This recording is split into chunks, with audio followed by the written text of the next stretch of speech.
Hi guys, welcome back to my YouTube channel. It's me, Achus. അപ്പോൾ guys ഇന്നത്തെ video എന്ന് പറയുന്നത് ഞങ്ങൾ ടൂർ പോകാൻ വേണ്ടി പോവാണ്. അപ്പോൾ അതിന് മുമ്പുള്ള ടൂർ പ്രിപ്പറേഷൻസും കാര്യങ്ങളാട്ടോ ഞാൻ കാണിക്കാൻ വേണ്ടി പോണത്. അപ്പോൾ ഞങ്ങൾ ടൂർ പോകുന്നത് കൊടൈക്കനാലിലോട്ടാണ് ഗായ്സ്. അപ്പോൾ ടൂർ വന്നിട്ട് 2 days ആണ് ഞങ്ങൾക്കുള്ളത്. അതും November 3rd 4th ആയിട്ടാണ് പോകുന്നത്. അപ്പോൾ ഞാൻ സാറ്റർഡേ സൺഡേ ആയിട്ടാണ് ഗായ്സ് ഈ ഒരു വീഡിയോ ഞാൻ എടുത്തു വെച്ചിട്ടുള്ളത്. അപ്പോൾ സാറ്റർഡേ എന്ന് പറയുമ്പോൾ നമ്മൾ ജസ്റ്റ് അല്ലറ ചില്ലറ ഷോപ്പിംഗ് കാര്യങ്ങളും, സൺഡേ എന്ന് പറയുമ്പോൾ ബാക്ക് പാക്കേജിങ്ങും കാര്യങ്ങളൊക്കെ കാണിക്കാമെന്ന് വിചാരിച്ചിട്ടാണ് ഈ വീഡിയോ എടുത്തിട്ടുള്ളത്. അപ്പോൾ ഇത്രയേ ഉള്ളൂ, നിങ്ങളൊന്ന് പോയി കണ്ടിട്ട് വരൂ കേട്ടോ. അപ്പോൾ ഗായ്സ് സാറ്റർഡേ ഈവനിങ്ങിലൂടെ തന്നെ ഞങ്ങൾ ഷോപ്പിങ്ങിന് വേണ്ടി ഇറങ്ങിയിട്ടുണ്ട് കേട്ടോ. അപ്പോൾ എനിക്ക് ആദ്യം ഒന്ന് ബ്യൂട്ടി പാർലറിൽ പോയിട്ടൊന്ന് ജസ്റ്റ് ഒന്ന് പിരികൊന്ന് ത്രെഡ് ചെയ്യാനുണ്ടായിരുന്നു. അപ്പോൾ അങ്ങനെ ത്രെഡ് ചെയ്തിട്ട് ഞാൻ ഇപ്പോൾ അവിടെ നിന്ന് ഇറങ്ങിയിട്ടുണ്ട്. ഇനിയാണ് ഗായ്സ് ഷോപ്പിങ്ങിന് വേണ്ടി പോണത്. അപ്പോൾ ജസ്റ്റ് അല്ലറ ചില ഐറ്റംസ് തന്നെ മേടിക്കാനുണ്ടായിരുന്നുള്ളൂ. എനിക്ക് മെയിൻലി വേണ്ടിയിരുന്ന നെയിൽ പോളിഷ്, ലിപ്സ്റ്റിക്ക് അങ്ങനെയുള്ള ഐറ്റംസ് ആയിരുന്നു വേണ്ടിയിരുന്നത്. അപ്പോൾ അങ്ങനെയുള്ള ഐറ്റംസ് ഞാൻ നോക്കി വാങ്ങി. പിന്നെ ഇയറിങ്സ് അങ്ങനെയുള്ള കുറച്ച് സാധനങ്ങൾ ഞാൻ മേടിച്ചു കിട്ടോ. കുറച്ച് സ്നാക്സ് ഐറ്റംസും കൂടി മേടിച്ചു കിട്ടോ ടൂർ പോകുമ്പോൾ കൊണ്ടുപോകാൻ വേണ്ടിയിട്ട്. ഇനി ഞാൻ കാണിക്കാൻ പോകുന്ന ക്ലിപ്പ് സൺഡേത്തെയാണ് കേട്ടോ. അപ്പോൾ ഗൈസ് ആദ്യം തന്നെ ഞാൻ നെയിൽ കട്ട് ചെയ്ത് നെയിൽ പോളിഷ് ഇട്ട് കൊടുക്കാൻ വേണ്ടി പോവാണ് കേട്ടോ. ഞാൻ ടൂർ ആകുമ്പോൾ കട്ട് ചെയ്തൊന്ന് ഷേപ്പാക്കി എടുക്കാന്ന് വിചാരിച്ച് വെയിറ്റ് ചെയ്തിരിക്കുകയായിരുന്നു. അങ്ങനെ ടൂർ വന്നപ്പോൾ ഞാൻ അത് കട്ട് ചെയ്ത് ഷേപ്പാക്കിക്കൊണ്ടിരിക്കുകയാണ്. അതിനുശേഷം ആ നെയിൽ പോളിഷ് ഇട്ട് കൊടുത്തു. ഞാനൊരു ബ്രേവോ ബ്രൗൺ പറഞ്ഞൊരു ഷെയ്ഡ് ഇട്ട് കൊടുത്തു. അതും ഡാസ്ലറിൻ്റെ ഇട്ട് കൊടുത്തത്. എനിക്ക് ലൈറ്റ് ഷെയ്ഡ്സിനോടാണ് താല്പര്യം.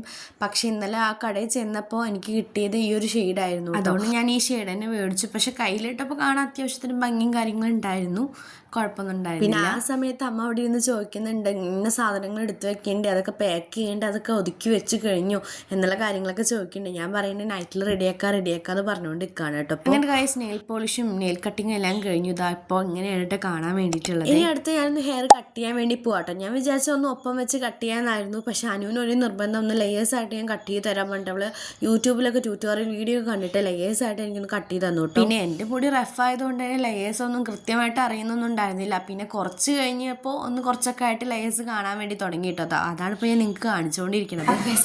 നമ്മുടെ നെക്സ്റ്റ് പരിപാടി എന്ന് പറയുന്നത് ഫേസ് ഒന്ന് റേസ് ചെയ്യണം ഗായ്സ്. അങ്ങനെ ഫേസൊക്കെ റേസ് ചെയ്തതിന് ശേഷം ഞാൻ ഫേസ് പാക്കിന് വേണ്ടിയിട്ടുള്ള കുറച്ച് സാധനങ്ങൾ സെറ്റാക്കണം. ഞാനല്ല സെറ്റാക്കണത്, അതും മനുവാണ് സെറ്റാക്കണത്. എനിക്കിതിനെപ്പറ്റി വലിയ വശമില്ലാത്തതുകൊണ്ട് അവളാണ് ഇതൊക്കെ സെറ്റാക്കി തന്നത്. അങ്ങനെ കഴിച്ച് ഒരു 8 കഴിയുമ്പോഴാണ് ഞാൻ ബാക്ക് പാക്കേജിങ് സ്റ്റാർട്ട് ചെയ്തത്. അപ്പോൾ എല്ലാം വേണ്ട ഐറ്റംസ് എല്ലാം എന്താ അവിടെ മടക്കി ഒതുക്കി വെച്ചിട്ടുണ്ട്. ഇനി അതൊക്കെ ബാഗിലോട്ട് ആക്കണം. അപ്പോൾ ഗൈസ് ഞാൻ ട്രക്കിംഗ് ബാഗ് കേട്ടോ കൊണ്ടുപോയിട്ടുണ്ടായിരുന്നത്. എനിക്കത് കൊണ്ടുപോകാൻ വലിയൊരു ചമ്മലായിരുന്നു. കാരണം അത്രയും വലിയ ബാഗ്, ഇത്രയും സാധനങ്ങൾ 2 ദിവസത്തിന് വേണ്ടിയിട്ട് എന്നൊക്കെ ആലോചിച്ചിട്ട് എനിക്കൊരു ചമ്മലും നാണക്കേടൊക്കെ ആയിരുന്നു കേട്ടോ. പക്ഷെ ചെന്നപ്പോൾ എല്ലാവരും ഒരേ സാധനം, ഒരേ ട്രക്കിംഗ് ബാഗ് തന്നെ കൊണ്ടുവന്നിട്ടുണ്ടായിരുന്നു. അപ്പൊ ഇനി നമുക്ക് ഓരോന്നായിട്ട് ഒതുക്കാം. അപ്പൊ ഞാൻ ആദ്യം തന്നെ ടാങ്ക് ടോപ്പ് ആയിട്ട് 2 എടുത്ത് വെച്ചിട്ടുണ്ടായിരുന്നത്. പിന്നെ അതിന് ശേഷം വേണ്ട 2ാമത്തെ ദിവസത്തേക്ക് ഇടേണ്ട ഡ്രസ്സാണ് എടുത്ത് വെച്ചത്. പിന്നെ ഈ ഒരു ഷർട്ട് ഞാൻ നൈറ്റിലോട്ട് DJ പരിപാടിക്ക് വേണ്ടിയിട്ട് സെറ്റാക്കി വെച്ചതാണ്. പിന്നെ ഈ ഒരു ബാഗ് എടുത്ത് വെക്കുന്നത്. പിന്നെ സ്വെറ്റർ ഫസ്റ്റ് ഡേ എനിക്ക് യൂണിഫോം ആണ്. അപ്പോൾ സ്വെറ്റർ എന്തായാലും മോൾക്ക് വേണ്ടി വരും, അതിന് വേണ്ടി എടുത്ത് വെച്ചത്. പിന്നെ ഗൈസ് ഈ ഒരു പെട്ടിയിലുള്ളതാണ് ഞാൻ മേക്കപ്പ് ഐറ്റംസ് എല്ലാം കൊള്ളിപ്പിച്ചിട്ടുള്ളത്. അപ്പം ഞാൻ ആദ്യം തന്നെ മോയ്സ്ചറൈസർ എടുത്ത് വെച്ചിട്ടുണ്ട്. പിന്നെ ഞാൻ ലിപ്സ്റ്റിക് എടുത്ത് വെച്ചിട്ടുണ്ട്. ദെൻ ഹെയർ സിറം വെച്ചിട്ടുണ്ട്. ഞാൻ ഇയറിങ്സ് വെച്ചിട്ടുണ്ട്. ഒരു മാലക്കൂടി വെച്ചിട്ടുണ്ട് കേട്ടോ. പിന്നെ എല്ലായിടത്തും വെച്ചപ്പോൾ മാല ഇടണ്ടാ പറഞ്ഞുകൊണ്ട് ഞാൻ ഇട്ടില്ല കേട്ടോ അന്നത്തെ ദിവസം. ദെൻ ആദ്യത്തെ ദിവസം ഇടാൻ വേണ്ടി ഞാൻ വാച്ചും കൂടി സെറ്റാക്കി വെക്കുന്നുണ്ട്. നെക്സ്റ്റ് ഞാൻ ഇതിൽ വന്നിട്ട് ഒരു കോംബോ വെച്ചിട്ടുണ്ട്. പിന്നെ മെഡിസിൻ വെച്ചിട്ടുണ്ട്, ഫേസ് ടിഷ്യൂ വെച്ചിട്ടുണ്ട്, ഫേസ് മാസ്ക് വെച്ചിട്ടുണ്ട്, അങ്ങനെയുള്ള ഐറ്റംസ് ഒക്കെ എടുത്ത് വെച്ചിട്ടുണ്ട്. ദെൻ കുറച്ച് കവേഴ്സും കൂടി എടുത്ത് വെച്ചിട്ടുണ്ട്. ചിലപ്പോഴൊക്കെ ആവശ്യം വരില്ല, അതിനുവേണ്ടി എടുത്ത് വെച്ചേക്കാം. പിന്നെ കർച്ചീഫ്, കൊട അങ്ങനെയുള്ള ഐറ്റംസും എടുത്ത് വെക്കുന്നുണ്ട്. ഞാൻ സ്നാക്സ് ബാഗിലോട്ട് ആക്കി വെക്കുക കേട്ടോ. സത്യം പറഞ്ഞാൽ ഈ സ്നാക്സ് കൊണ്ടുണ്ടാവും യാതൊരു വിധ ആവശ്യം ഉണ്ടായിരുന്നില്ല. കാരണം എന്താ വെച്ചാൽ കുറേ സ്നാക്സ് കഴിച്ച് ആകെ അങ്ങോട്ട് മപ്പ് പിടിച്ച പോലെ കേട്ടോ. പിന്നെ അവസാനം ഞാൻ ഒരു പാക്കറ്റൊക്കെ എൻ്റെ വീട്ടിലോട്ട് കൊണ്ടുവരികയാണ് ചെയ്തത് കേട്ടോ. ദെൻ ഒരു ഹാൻഡ് ബാഗ് വെച്ച് കൊടുക്കേണ്ടത്. അതിൽ ആവശ്യമായിട്ടുള്ള മണി കാര്യങ്ങളൊക്കെ വേണ്ടിയിട്ട് എടുത്ത് വെച്ചേക്കണം. ഇനി ഞാൻ ആലോചിക്കുകയാണ് ഗൈസ്, എന്തെങ്കിലും വെക്കാൻ മറന്നിട്ടുണ്ടായിരുന്നു ഗൈസ്. നൈറ്റിൽ ഇടാൻ വേണ്ടിയിട്ടുള്ള നൈറ്റ് ഡ്രസ്സ് ഞാൻ എടുത്ത് വെച്ചിട്ടുണ്ടായിരുന്നില്ല. പിന്നെ അതെടുത്ത് വെച്ചു. പിന്നെ ഒരു ഷൂ കൂടി എടുത്ത് വെക്കാണ്. പക്ഷേ ഞാൻ ഷൂ ഒന്നും എടുത്ത് വെച്ചില്ല, ഞാൻ അതിട്ടിട്ടാണ് അങ്ങനെ പോയത്. അങ്ങനെ ബാഗ് പാക്കേജിങ് കാര്യങ്ങളൊക്കെ കഴിഞ്ഞു കേട്ടോ. അമ്മ വന്നിട്ട് അവസാനം സഹി കിട്ടുമെന്ന് ചോദിച്ചതാണ്. കഴിഞ്ഞില്ലേ ഇപ്പോൾ ഇത് 1 മണിക്കൂറായി ഞാൻ തുടങ്ങിയിട്ട് ഇത് പാക്ക് ചെയ്യാൻ വേണ്ടിയിട്ട്. അങ്ങനെ അവസാനം ഇപ്പോഴാണ് ബാഗ് പാക്കേജിങ് കാര്യങ്ങൾ കഴിഞ്ഞ്. കണ്ടില്ല ഗൈസ് എൻ്റെ ബാഗിൻ്റെ ഒരു വലിപ്പം എന്ന് പറയുന്നത് തന്നെ. പക്ഷെ എല്ലാവരുടെയും ബാഗ് ഈ ഒരു വലിപ്പം ഉണ്ടായിരുന്നു ഗൈസ്. അങ്ങനെ ടൂർ പ്രിപ്പറേഷൻസ് വ്ളോഗ് ഇവിടെ അവസാനിക്കുകയാണ്. അപ്പോൾ ഇത്രയേ ഉള്ളൂ കേട്ടോ. പിന്നെ കുറേ നോയ്സൊക്കെ ബാക്കിൽ നിന്ന് കേൾക്കുന്നുണ്ടാവും, ഒന്നും ശ്രദ്ധിക്കേണ്ട. അപ്പോൾ ഇത്രയേ ഉള്ളൂ.